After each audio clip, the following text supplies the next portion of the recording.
My name is Catherine. I'm 24 years old and work at a preschool. Last year, I got married and now live with my husband, George. He's 37 and works for a major corporation, so yes, there's a noticeable age gap between us. Before we got married, George was incredibly attentive and kind. He would always make reservations at wonderful restaurants for our anniversaries and never forgot to buy me a gift. When I was bedridden with menstrual cramps, he'd swiftly buy me painkillers and sanitary products. I appreciated how understanding he was. His maturity and adult-like handling of situations made him all the more attractive to me. However, after we got married, his kindness faded. What is this terrible tasting food? Now, such unkind remarks have become common.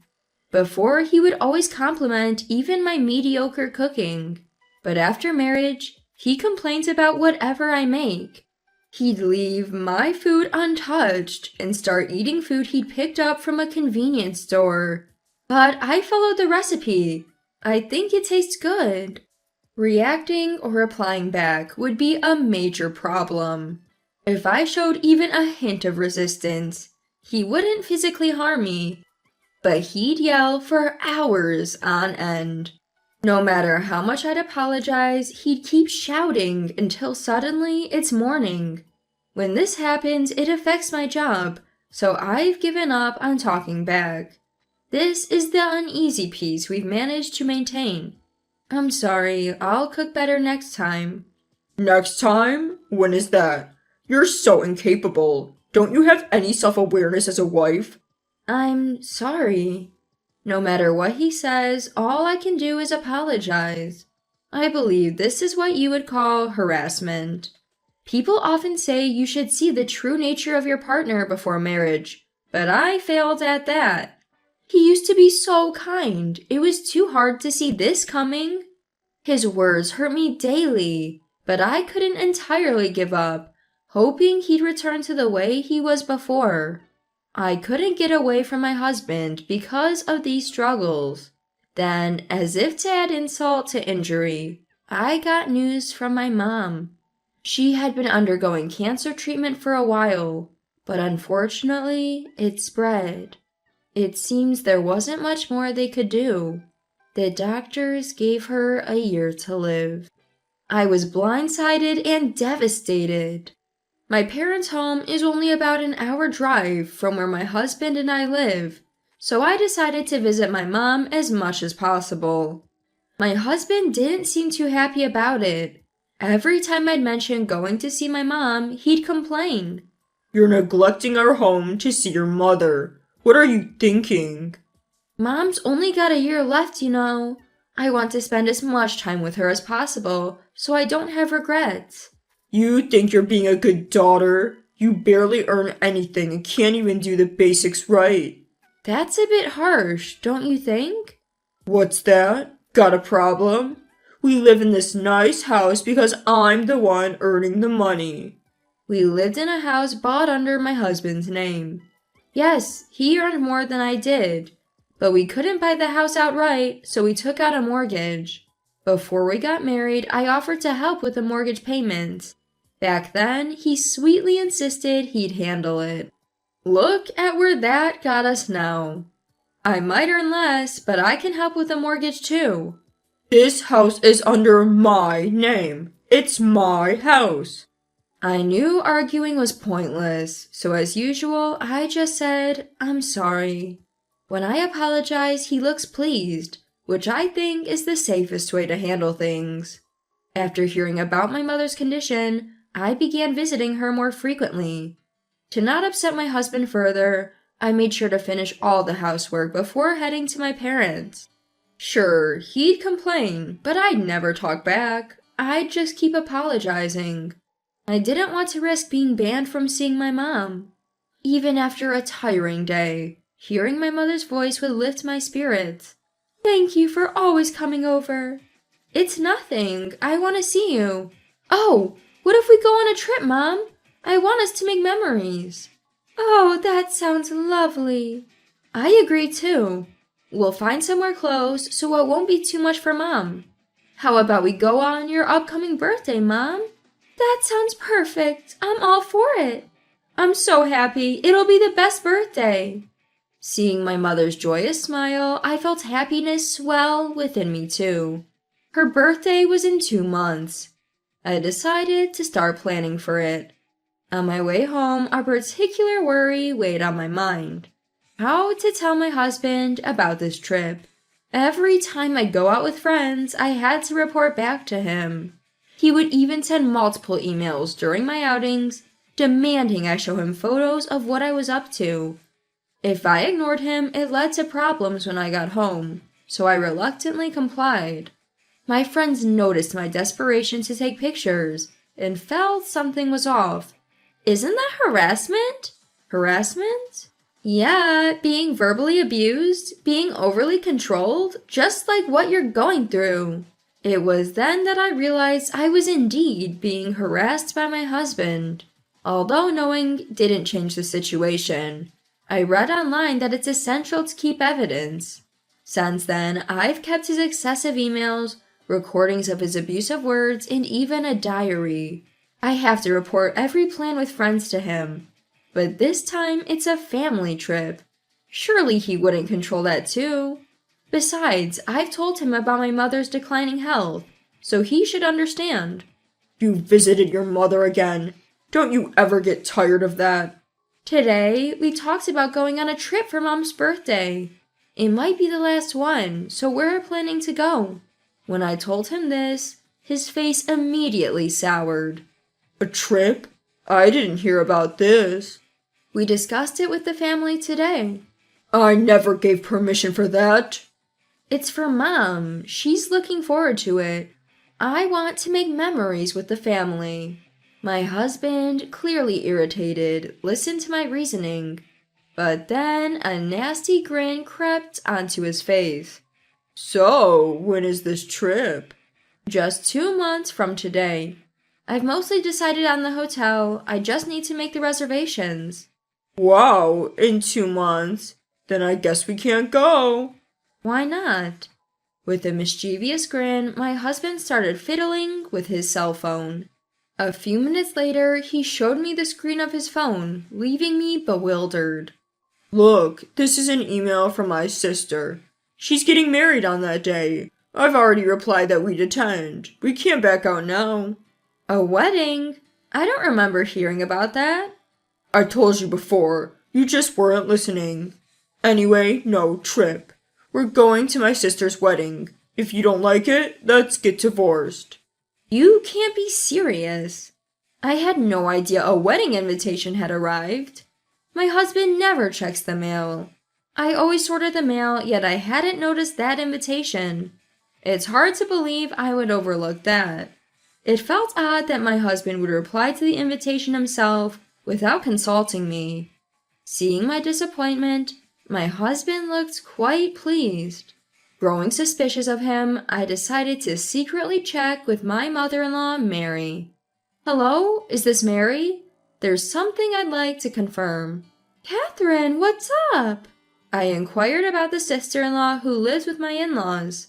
While my husband is quite the character, this sister-in-law, Elizabeth, is also quite eccentric. She turned 40 this year, a divorced woman, and her divorce story was quite tragic. Elizabeth had a child with her ex-husband, but Elizabeth never really cared for the child. Even though she was a housewife, she did neither household chores nor child rearing, simply lazing around all day. There were times when her ex-husband would come home to find their child crying from hunger. And when the child was just 2 years old, Elizabeth did something unimaginable. During this time, sister-in-law was having an affair with a shady guy from the neighborhood. Unbelievably, she would meet her lover while her child was napping. One day, the child woke up from his nap, realized his mother wasn't there, and cried uncontrollably. The child's cries went on for so long that a neighbor noticed and reported it to the police. That's when they discovered the child had been left alone and about the affair. The husband was furious. immediately sought a divorce. While sister-in-law was obsessed with her lover and splurging the husband's money on him, he dumped her unceremoniously. She wasn't good at parenting, and even her own child disliked her, so she had no chance of getting custody. All that was left for sister-in-law were payments for the compensation to her ex-husband and child support. She returned to her in-laws' home. Soon after, she became reclusive, and that continues to this day.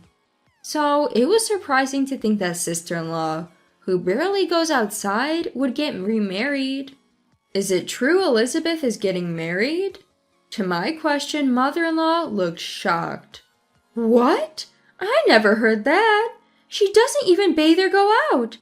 And she hasn't even finished paying the compensation. It's impossible for her to remarry. Just as I thought, my suspicion was right. The story of sister-in-law's wedding was a lie concocted by my husband. My husband told me about Elizabeth's wedding. Also, my mom only has a year to live. I wanted to take her on a trip, but he told me not to because it was Elizabeth's wedding day. There's no wedding. I wonder what he's thinking. He even said he'd divorce me if I prioritized the trip over Elizabeth's wedding. Oh, I'm sorry for my foolish son. Please ignore his absurd comments and enjoy your trip with your mother. She'll be delighted. Thank you, I will. I felt relieved knowing mother-in-law is rational, unlike my husband. But at the same time, anger surged within me against my lying husband. Perhaps he just wanted to prevent me from traveling with my mother. After enduring so much harassment, I felt stupid for always complying. I decided to confront my husband. There's something I need to discuss. That night, I talked to my husband again about the trip. What? I've decided to go on the trip with Mom. I told you it's my sister's wedding day. Are you trying to embarrass me? It's a nice invitation, but my own mother is more important to me. So I can't attend on that day. Enough of this. Let's divorce. Leave my house right now.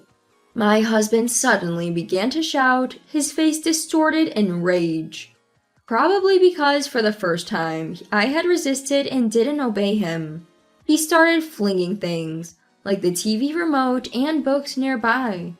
I desperately hid behind the couch, ensuring none of the thrown objects would hit me. Suddenly, a voice louder than my husband's rang out of my cell phone. It's you who needs to stop. When my husband recognized the voice as that of my father-in-law, Daniel, his face drained of color. Dad?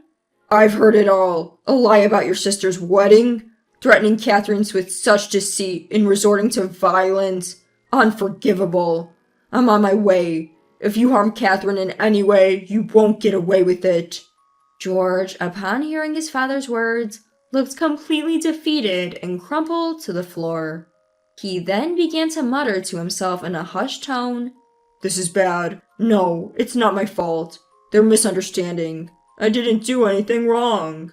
Looking at him, I felt more scared than disappointed. Silently, I made my way out of the house. As I crouched by the entrance, my in-laws arrived. Mary! Thank you for helping. After hearing our son's words, I was certain something was off with him. I had shared with my mother-in-law the incident about the trip and my confrontation with my husband. Anticipating potential danger, she had suggested that I let her listen to our conversation over the phone. They informed my father-in-law too, ensuring they were nearby and ready to help if needed. We're going in to confront our son. If you're feeling up to it, Catherine, join us. We will protect you always. Daniel's words felt incredibly reassuring. I followed my in-laws back into the house where my husband was. Hey, the house is a mess. What have you done? As Daniel entered, my husband looked down in silence. You claimed it was about your sister's wedding to sabotage Catherine's trip? How pathetic of you. Why did you do such a thing? My husband mumbled his excuses. Catherine is so gullible. She listens to everything I say. I'm the one supporting her, yet she dared to stand up to me. Daniel sighed, clearly exasperated. Catherine, is my son supporting you financially? No, I work too, and we split the living expenses. I don't pay the mortgage as he insists on taking care of it, but it's not that I can't afford to. My husband glared at me. You earn less than me. Don't get cocky. Yes, that's true, but it's not by much, right? It's not like you're earning that much more than me. Shut up. You always talk too much. Just listen to me. He shouted and raged at me. But when father-in-law spoke, he instantly lowered his gaze and became silent. Don't you feel ashamed? Catherine has been trying so hard to make this marriage work, even with you like this. Catherine, he mentioned divorce earlier. You can really go through with it if you want. Honestly, I had been waiting for someone to say that. In fact, when I decided to bring up the vacation, I anticipated he'd talk about divorce, so I had the divorce papers with me. Yes, after this incident, I've realized I can't be with him anymore. I want a divorce now, but first, I showed him the record of everything he had done to me up till now. All the things you've done to me, it's been unbearable. I'll consult a lawyer and then proceed with the divorce. Make sure to set aside compensation money, so I don't end up like Elizabeth. The diary entries I kept, the relentless emails, the recording from earlier. Knowing the evidence I had, my husband's face turned pale. He probably realized he stood no chance. Also, you've requested a transfer to the countryside starting tomorrow. It's the toughest job among all the branches. Work hard there and fix that twisted attitude of yours. He seemed utterly defeated. He had used his father-in-law's connections to land his job at the company, and with father-in-law holding a higher position, he couldn't refuse. Moreover, because of the transfer, he'd have to give up our house, his pride and joy. He had lost everything in an instant and could only hang his head in defeat.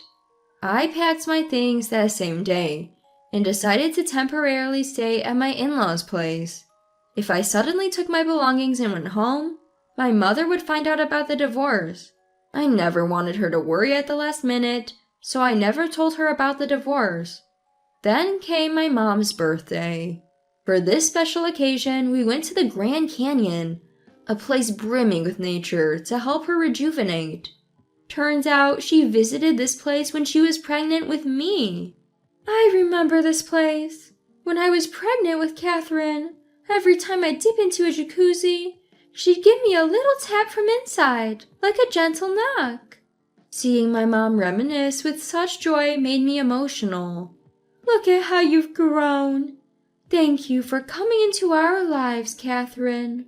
Being able to travel with my mom safely today meant the world to me. We had such a blissful time, just the three of us. Fast forward a year, and it's almost miraculous. My mother is still vibrant and alive. Apparently, the trip had been such a blast for her that she's been brimming with enthusiasm for more. Whether it's because of that or not, her health improved and she became more active than before. Now, once a month, she and my dad go on trips together. She says it's the highlight of her life. With my mom back to her lively self, my dad too seemed more vibrant. I'm truly grateful I took her on that trip. I ended up receiving a substantial settlement from my ex-husband and started living on my own. When I finally told my mom, instead of worrying, she seemed oddly excited. Do tell me all about it. Surprisingly, she was eager to hear about my misadventures, almost like it was a plot from a TV drama. She listened intently to every word. On the other hand, my ex was transferred to a demanding branch office, and apparently works himself ragged every day. The compensation he owed me was initially fronted by father-in-law, but he insisted my ex would work it off no matter what. A few days ago, I received a video message in my inbox sent by my ex. In it, he was tearfully apologizing. But when I listened closely, it was all about protecting his own interests. I want the settlement waived. Please tell Dad that I want the harassment issue forgiven, and I want to be reinstated to my former position. Although his coworkers knew about our divorce, they weren't aware of the circumstances. So I forwarded the mail to father-in-law. As expected, father-in-law was furious. Enough is enough. If you contact Catherine again, I swear it won't be pretty. And if you dare resign, I'll tell every employee about what you did to her. Given my ex's pride, those words seem to have struck a chord. No matter how exhausted he feels, he's been pushing through at work. Oh well, I hope he finds a way to better himself in this new chapter of his life. I just pray he refrains from making the same mistakes again, especially when it comes to remarrying.